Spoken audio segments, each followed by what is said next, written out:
Welcome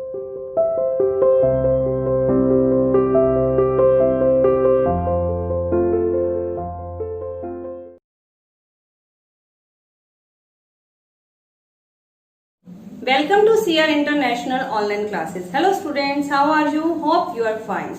बेटा हमारी social and political की जो बुक है उसका चैप्टर नंबर 2 हम कंप्लीट रीडिंग कर चुके हैं। हमारा चैप्टर था स्वास्थ्य में सरकार की भूमिका। ठीक है, आज हम इसके क्वेश्चन आंसर्स डिस्कस करेंगे। ठीक है, और इसके जो क्वेश्चन आंसर्स हैं बेटा आपको अच्छे से अपनी नोटबुक में लिखने हैं। ठीक है बेटा, चलिए हम इसके क्वेश्चंस डिस्कस करते हैं। प्रश्न नंबर 1, स्वास्थ्य को परिभाषित करें। स्वास्थ्य की परिभाषा देनी है हमें यहाँ पर। स्वास्थ्य का अर्थ है हमारा बीमारियों और चोटों आदि से मुक्त रहना, कि हमारे अंदर कितनी कैपेसिटी है, हमारे अंदर कितनी क्षमता है कि हम बीमारियों और चोटों से दूर रहें, वही हमारा स्वास्थ्य है।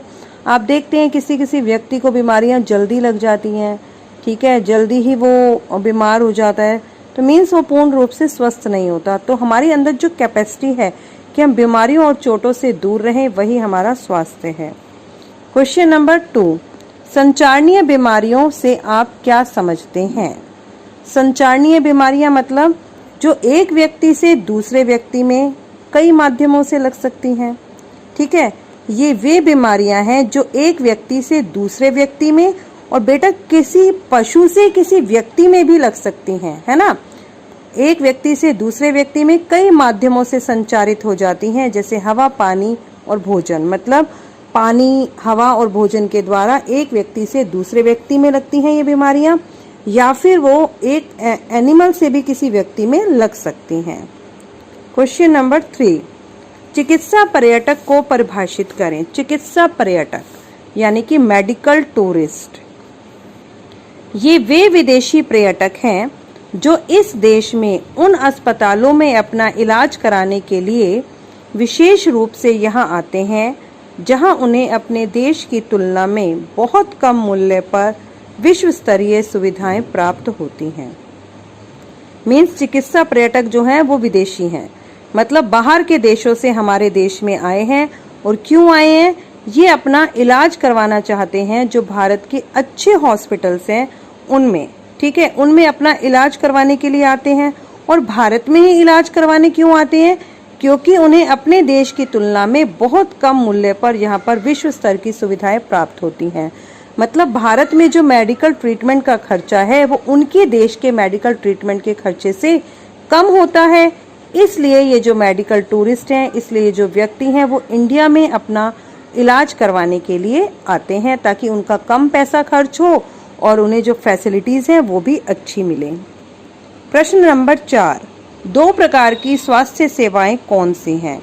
तो 2 प्रकार की स्वास्थ्य सेवाएं हैं। नंबर 1, सार्वजनिक स्वास्थ्य सेवा। सार्वजनिक स्वास्थ्य सेवा मतलब सार्वजनिक स्वास्थ्य केंद्र हो गए, गवर्नमेंट हॉस्पिटल्स हो गए, बेटा ये सरकार चलाती है। ठीक है, और यहाँ पर बहुत कम खर्चा होता है ट्रीटमेंट का भी, इस कारण यहाँ पर गरीब व्यक्ति भी अपना ट्रीटमेंट करा सकते हैं। नंबर 2, निजी स्वास्थ्य सेवाएं। और जो नंबर 2 है वो है आपका निजी स्वास्थ्य सेवाएं, मतलब कोई व्यक्ति पर्सनली अपना हॉस्पिटल खोल सकता है, या 2 से ज़्यादा व्यक्ति मिलकर अपना हॉस्पिटल खोल सकते हैं। ठीक है, ये प्राइवेट हॉस्पिटल्स हैं और यहाँ पर जो ट्रीटमेंट है वो काफ़ी महंगा होता है। प्रश्न नंबर 5, लोगों के कल्याण के संबंध में हमारा संविधान क्या कहता है? लोगों के कल्याण या लोगों के हित के लिए हमारा संविधान क्या कहता है? संविधान के अनुसार लोगों के हितों को सुनिश्चित करना और सबको स्वास्थ्य सेवाएं प्रदान करना सरकार का प्राथमिक कर्तव्य है। मतलब हमारा संविधान कहता है कि ये हमारी गवर्नमेंट की प्राइमरी ड्यूटी है, पहली ड्यूटी है हमारी गवर्नमेंट की कि वो लोगों के हित को सुनिश्चित करे, मतलब लोगों के वेलफेयर के लिए काम करे और सभी लोगों को स्वास्थ्य सेवाएं उपलब्ध कराएं। और सभी लोगों को स्वास्थ्य सेवाएं कब उपलब्ध होंगी? जब उसमें बहुत कम खर्चा हो। ठीक है, तभी तो सब अमीर गरीब सभी व्यक्तियों तक उसकी पहुंच हो पाएगी।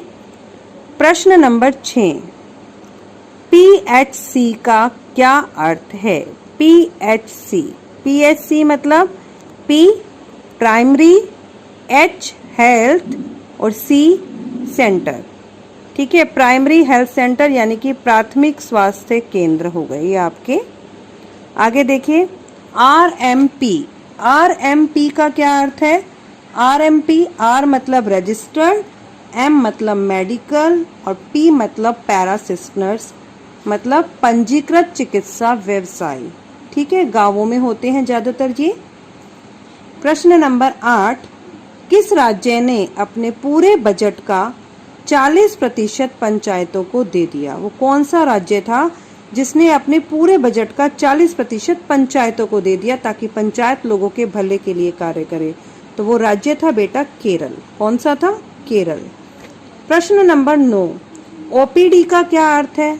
OPD, O out, P patient, D department.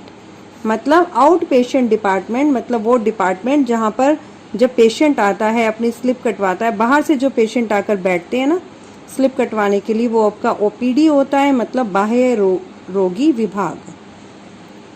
पंजीकृत चिकित्सा व्यवसायी अधिकतर किन क्षेत्रों में पाए जाते हैं? पंजीकृत चिकित्सा व्यवसायी ग्रामीण क्षेत्रों में पाए जाते हैं। और फुल फॉर्म तो हम इसकी कर ही चुके थे। ये फुल फॉर्म है इसकी, पंजीकृत चिकित्सा व्यवसाय मतलब रजिस्टर्ड मेडिकल पैरासिस्टनर, जिन्हें हम आरएमपी भी कहते हैं। किसी बीमार व्यक्ति को जरूरत पड़ने पर रक्त कहाँ मिल सकता है? मतलब किसी बीमार व्यक्ति को यदि ब्लड की जरूरत हो तो ब्लड कहाँ मिलेगा? तो बेटा उसे जो ये ब्लड है ब्लड बैंक में मिलेगा। प्रश्न नंबर 12, निजी चिकित्सालयों में हमें किन समस्याओं का सामना करना पड़ता है? चर्चा कीजिए। यदि हम निजी चिकित्सालय यानी कि प्राइवेट हॉस्पिटल्स में जाते हैं तो किन किन समस्याओं का सामना करना पड़ता है? निजी चिकित्सालयों में हमें कई समस्याओं का सामना करना पड़ता है। नंबर 1, विशेषज्ञ डॉक्टरों की गैर उपलब्धता, मतलब जो स्पेशलिस्ट है किसी बीमारी के वही डॉक्टर वहां पर नहीं मिलते। ठीक है, मतलब एक्सपर्ट डॉक्टर वहां पर अवेलेबल नहीं हो पाते। नंबर 2, महंगा इलाज, क्योंकि प्राइवेट हॉस्पिटल्स हैं, अपने इनकम सोर्सेज के लिए उनके जो ट्रीटमेंट का खर्चा काफी ज्यादा होता है। डॉक्टर द्वारा अनावश्यक दवाइयां देना, मतलब जिस किसी बीमारी के लिए डॉक्टर बहुत कम दवाइयों से भी पेशेंट को ठीक कर सकते हैं, वहां पर भी ये जो निजी अस्पताल के डॉक्टर हैं अपने फायदे के लिए पेशेंट को कई सारी दवाइयां देते हैं, जैसा कि आपने अमन और रंजन की स्टोरी में देखा था। ठीक है, जो बच्चा निजी अस्पताल में गया था उसे काफी सारी दवाइयां दी और उसकी बीमारी पर भी काफी खर्च हुआ था।